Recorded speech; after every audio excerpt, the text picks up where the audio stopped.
Beetroot oil बनाने जा रही हूँ। मुझे सबसे पहले कोकोनट ऑयल चाहिए और मैंने हाफ कप कोकोनट ऑयल एक पैन में डालना है। ये बीटरूट मैंने ड्राई करके रखे हुए हैं। अगर आपके पास ड्राइड बीटरूट नहीं है तो आप इसकी जगह फ्रेश बीटरूट को भी ग्रेट करके डाल सकते हैं।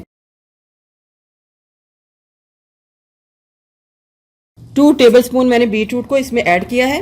बीटरूट को ऑयल में ऐड करने के बाद मैं इसको 10 मिनट तक वैसे ही पड़े रहने दूंगी ताकि ये इसके बीच में अच्छे तरीके से जरा नरम हो जाए। उसके बाद मैं इसको इसमें पका लूंगी। मैंने बीटरूट और ऑयल को डाल के इसको फ्लेम के ऊपर रख दिया है। मैं इसको इसके बीच में पका लूंगी। बहुत ही लाइट हीट आपने रखनी है।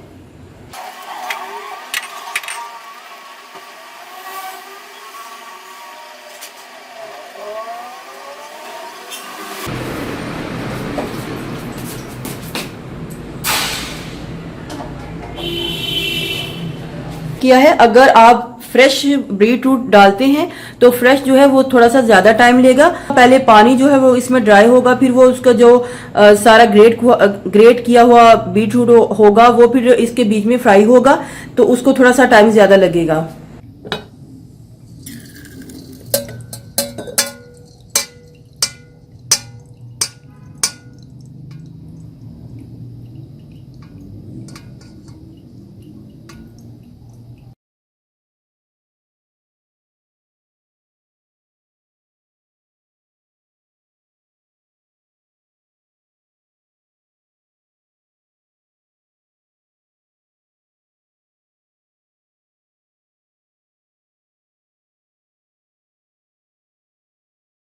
टू विटामिन ई के कैप्सूल इसमें ऐड करूंगी।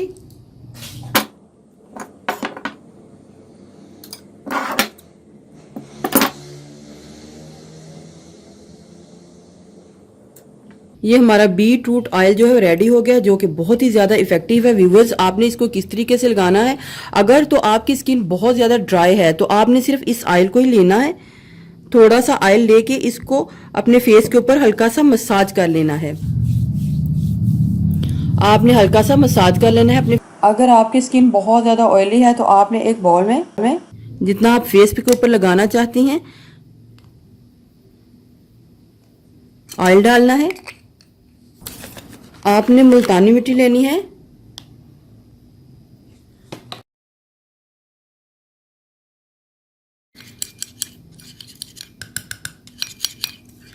और अगर आपकी स्किन ऑयली है तो आप इस तरीके से आपने इसको लगाना है। व्यूवर्स, आप इस ऑयल का अपने लिप्स के ऊपर भी मसाज कर सकते हैं, अपने फेस के ऊपर भी मसाज कर सकते हैं। मसाज करके आप अपने फेस के ऊपर स्टीम भी दे सकते हैं। जिस तरीके से एक फेशियल किया जाता है उस तरीके से आप मसाज करके स्टीम भी दे सकते हैं। उसके अलावा आप डेली रात के टाइम इसको भी लगा के सो सकते हैं। लेकिन अगर आपकी स्किन बहुत ज़्यादा ऑयली है तो आपने इस तरीके से मुल्तानी मिट्टी को थोड़ा सा ऐड करके फिर अपने जो फेस है उसके ऊपर इस तरीके से लगाना है।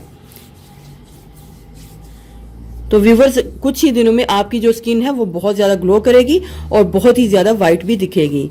तो व्यूवर्स, मैंने ड्राइड बीटरूट का ये ऑयल बनाया है। आप जो है फ्रेश बीटरूट का ऑयल भी बना सकते हैं।